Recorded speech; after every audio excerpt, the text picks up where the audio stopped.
सलाम अलैकुम खलील भाई। और कैसा है? ठीक है, खैरियत है। बहुत दिन बाद मुलाकात हुआ।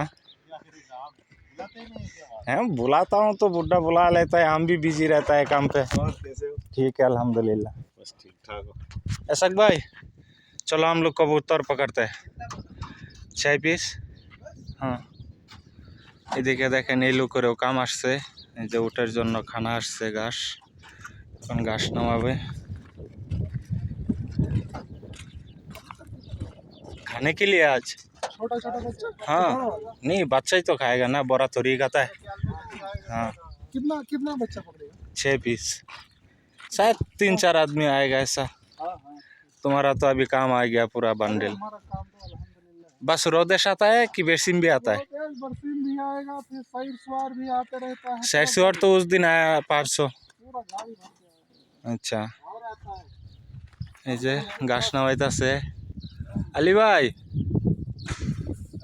क्या हाल है भैया? এই হচ্ছে, এটা হচ্ছে মরুভূমি, এখানে সব আছে আলহামদুলিল্লাহ। ওই দিকে হইছে মজলিস, ওইটা আর ওইটা কি চীন আমার।